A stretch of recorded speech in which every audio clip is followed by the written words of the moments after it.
شهر رمضان الذي أنزل فيه القرآن هدى للناس وبينات من الهدى والفرقان، فمن شهد منكم الشهر فليصمه، ومن كان مريضا أو على سفر فعدة من أيام أخر، يريد الله بكم اليسر ولا يريد بكم العسر، ولتكملوا العدة ولتكبروا الله على ما هداكم ولعلكم تشكرون. وإذا سألك عبادي عني فإني قريب أجيب دعوة الداع إذا دعان، فليستجيبوا لي وليؤمنوا بي لعلهم يرشدون.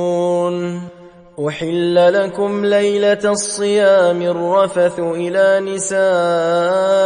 نسائكم هن لباس لكم وأنتم لباس لهن، علم الله أنكم كنتم تختانون أنفسكم فتاب عليكم وعفى عنكم، فالآن باشروهن وابتغوا ما كتب الله لكم، وكلوا واشربوا حتى يتبين لكم الخيط الأبيض من الخيط الأسود من الفجر، ثم أتموا الصيام إلى الليل،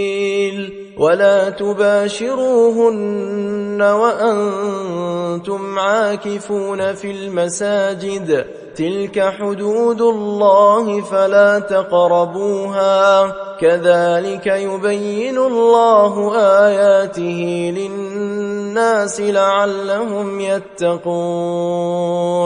ولا تأكلوا أموالكم بينكم بالباطل وتدلوا بها إلى الحكام لتأكلوا فريقا من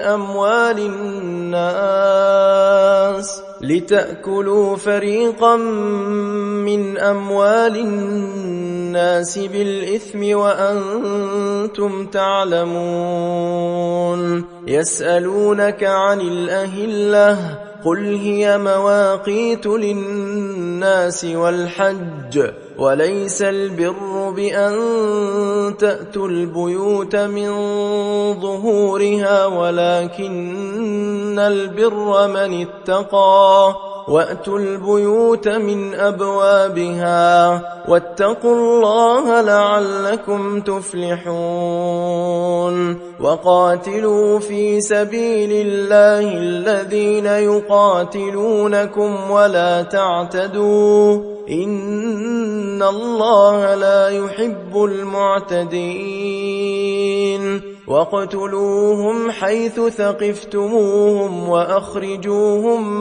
من حيث أخرجوكم، والفتنة أشد من القتل، ولا تقاتلوهم عند المسجد الحرام حتى يقاتلوكم فيه، فإن قاتلوكم فاقتلوهم، كذلك جزاء الكافرين. فإن انتهوا فإن الله غفور رحيم. وقاتلوهم حتى لا تكون فتنة ويكون الدين لله، فإن انتهوا فلا عدوان إلا على الظالمين. الشهر الحرام بالشهر الحرام والحرمات قصاص، فمن اعتدى عليكم فاعتدوا عليه بمثل ما اعتدى عليكم واتقوا الله واعلموا أن الله مع المتقين وأنفقوا في سبيل الله ولا تلقوا بأيديكم إلى التهلكة وأحسنوا إن الله يحب المحسنين وأتموا الحج والعمرة لله فإن أحصرتم فما استيسر من الهدي ولا تحلقوا رؤوسكم حتى يبلغ الهدي محله فمن كان منكم مريضا أو به أذى من رأسه ففدية من صيام أو صدقة أو نسك فإذا أمنتم فمن تمتع بالعمرة إلى الحج فما استيسر من الهدي فمن لم يجد فصيام 3 أيام في الحج و7 إذا رجعتم تلك 10 كاملة ذلك لمن لم يكن أهله حاضر المسجد الحرام واتقوا الله واعلموا أن الله شديد العقاب الحج أشهر معلومات فمن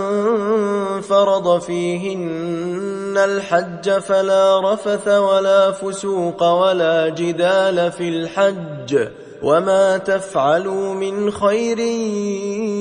يعلمه الله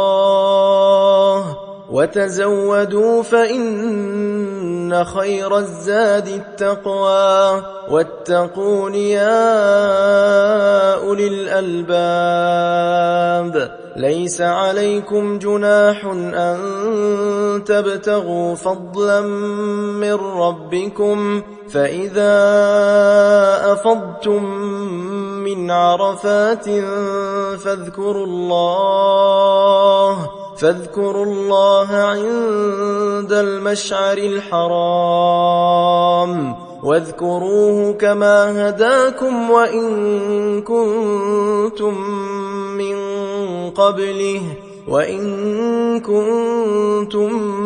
من قبله لمن الضالين ثم أفيضوا من حيث أفاض الناس واستغفروا الله إن الله غفور رحيم فإذا قضيتم مناسككم فاذكروا الله كذكركم آباءكم أو أشد ذكرا فمن الناس من يقول ربنا آتنا في الدنيا وما له في الآخرة من خلاق ومنهم من يقول ربنا آتنا في الدنيا حسنة وفي الآخرة حسنة وقنا عذاب النار أولئك لهم نصيب مما كسبوا والله سريع الحساب واذكروا الله في أيام معدودات فمن تعجل في يومين فلا إثم عليه ومن تأخر فلا إثم عليه لمن اتقى واتقوا الله واعلموا أنكم إليه تحشرون ومن الناس من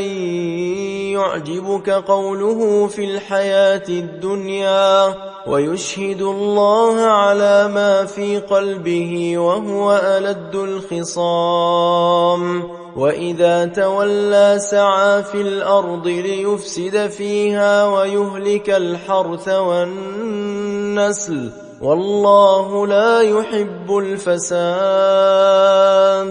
وإذا قيل له اتق الله أخذته العزة بالإثم فحسبه جهنم ولبئس المهاد ومن الناس من يشري نفسه ابتغاء مرضات الله والله رؤوف بالعباد يا أيها الذين آمنوا ادخلوا في السلم كافة ولا تتبعوا خطوات الشيطان إنه لكم عدو مبين فإن زللتم من بعد ما جاءتكم البينات فاعلموا أن الله عزيز حكيم هل ينظرون إلا أن يأتيهم الله في ظلل من الغمام والملائكة وقضي الأمر وإلى الله ترجع الأمور سل بني إسرائيل كم آتيناهم من آية بينة ومن يبدل نعمة الله من بعد ما جاءته فإن الله شديد العقاب زين للذين كفروا الحياة الدنيا ويسخرون من الذين آمنوا والذين اتقوا فوقهم يوم القيامة والله يرزق من يشاء بغير حساب كان الناس أمة واحدة فبعث الله النبيين مبشرين ومنذرين وأنزل معهم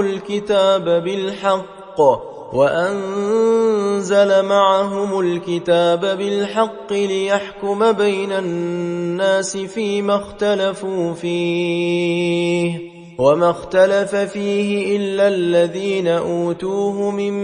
بعد ما جاءتهم البينات بغيا